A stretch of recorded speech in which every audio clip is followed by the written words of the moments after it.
I found this buffet literally on the side of the road around the corner from me on my neighbor's front lawn.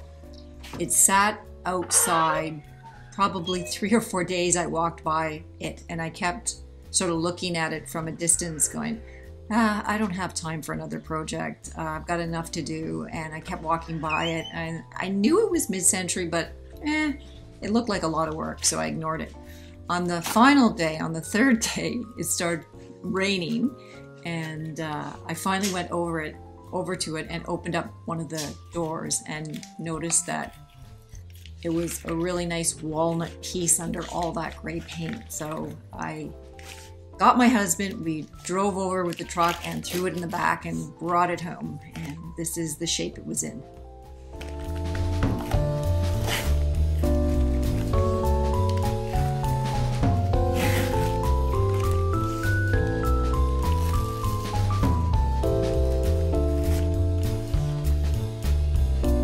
It makes me laugh every time I look at this and think about the person who put this Mac tack on top of this dresser. Who does that? Anyhow, one thing it did do, which is a bonus, is that it protected the actual walnut veneer from the elements in the rain, so that was good.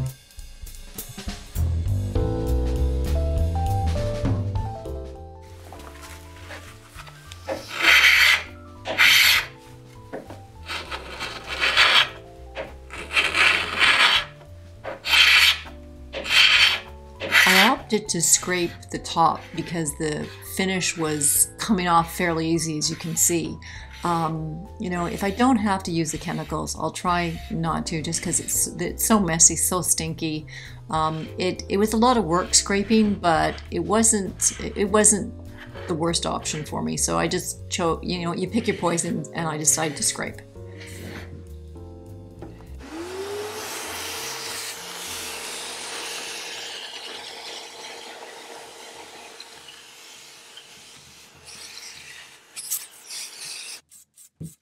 Like I said, there was a lot of scraping. I'm not going to show all of it because it would literally take hours.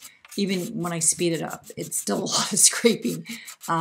Yeah, I had to be very careful with the edge, especially here. The paint had gone right, right into the cracks. So it was a bit tedious. As you can see, I'm using my little scraper here because I was trying to get right in as close as I could to the edge. And I think I still ended up at some point using a razor blade to get some of the, the paint that was right into the cracks. But I just kept switching up using different things, trying to get every little piece of paint that I could. At one point, I even go to a dental pick and I'm picking the paint out of some of the grain with a dental pick. It was tedious, but I put on my audiobook, listened to that, and would work at it for a couple hours a day until I got it all done.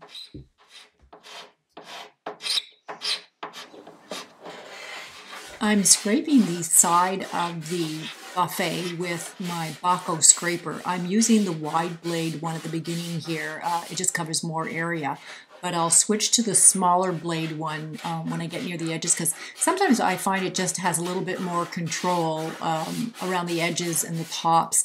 I'm really trying to be careful around the edges and the tops because I don't want to gouge out the veneer, which is more susceptible around the edges and the top. So that's why you'll often see me switching back and forth. Sometimes I just feel it's a better choice, and there's no way of knowing which one to use until you start using them, and you'll just get a feel for it.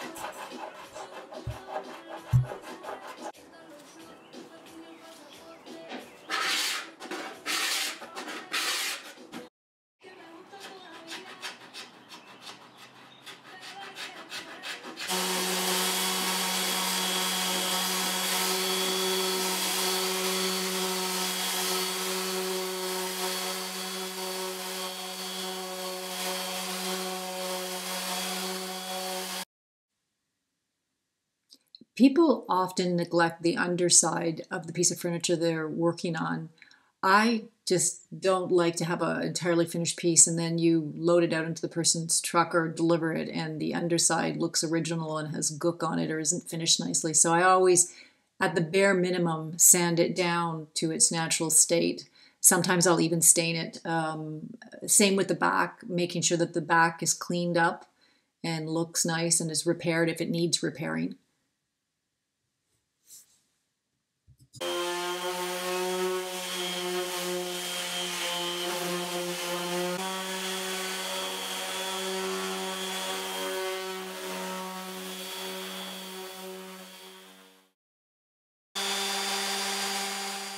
The veneer on the edge banding was quite thin, so I was very careful when I sanded it with my Surf Prep sander. I think at this point I was using 150 grit, and I wasn't pressing very hard on it. I was going over it very, very lightly.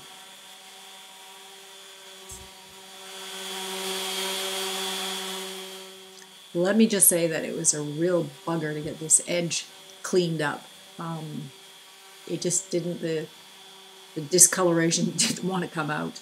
I used the Surf Prep on it for a while, and then I went in with hand sanding, went in with a little bit of more scraping, just threw everything at it. Finally got it decent enough that I was happy with it.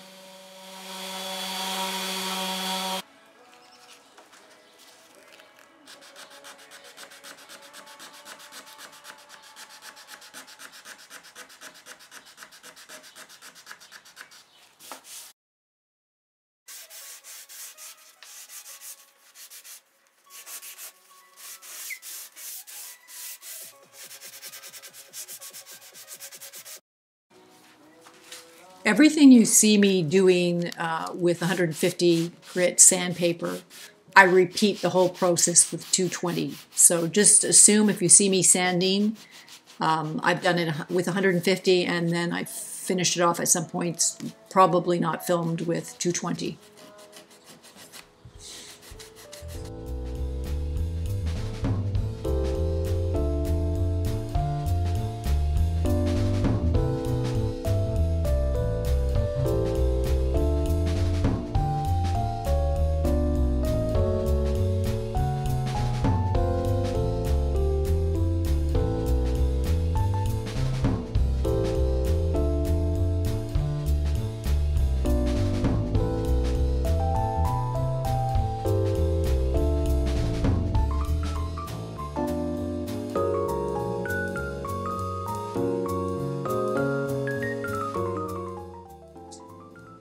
Here I am attempting to get a few scratches out of the top of the buffet. There was quite a few deep gouges, but the ironing technique seemed to take care of most of them. It didn't make them perfect, but it certainly raised the grain enough that they weren't as noticeable. I just kept going over the areas that had the scratches until I could, when I felt it with my finger, it felt like it wasn't leaving an impression anymore. And I just repeated that all over the top of the buffet.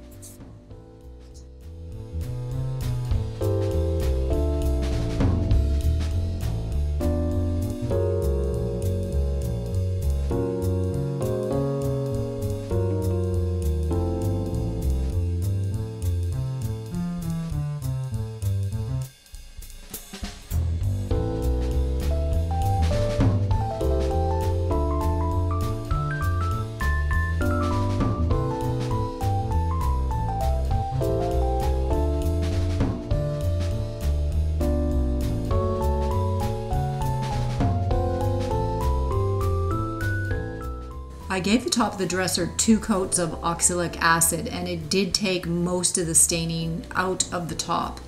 There was some flecks of paint obviously left in the grain, which I had to address, but the staining after the 2 coats of oxalic acid were mostly gone. There was many veneer patches that I had to address on this buffet. A lot of the edges had chunks taken out, and there were just generally pieces missing. So what I did with a lot of them is I just squared them off so it would be easier to cut out a piece of veneer so I could, match the same shape of it. And I just basically glued it in and tried to camouflage it as best I could.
Here's a tiny little piece of wood that popped out. It was originally from that little spot there, and it just came out, so I just glued it back in.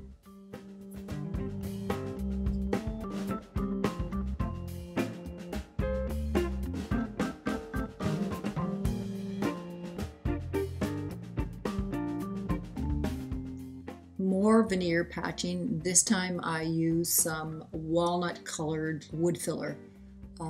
It was a better solution because it was right up against the edge banding. It would have been hard to cut it out and put a new strip in that matched. And then along the edge of one of the sides of the dressers, there was a huge gouge out of the side. So I opted to fill that with wood filler too, and I had to go over it a couple times, sand, and just get it generally smoothed out. But it looked okay after I did it. With the 3 drawers on the top of the buffet, I did more of the same. I used my 2 scrapers to get off most of the gray paint. Once the paint was removed, I patched any of the missing pieces of veneer.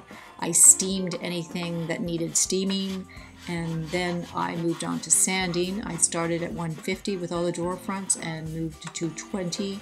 And after I did that, I had to pick out the remaining little pieces of flecks of paint that were left. And I worked on that for a while. After that, it was good enough to go, and moving on to the stain and finishing.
This piece was quite the challenge. I am so glad that after walking by it for 3 days, it was still sitting there ready for me to nab. It just goes to show you that nothing is beyond help if you put your mind to it. It's now living its new life in my father-in-law's new apartment. I hope this inspires a few of you at least to take a chance on something you otherwise might just walk right by. Check out the reveal next and let me know what you think. And now it's time for me to go outside and get some fresh air.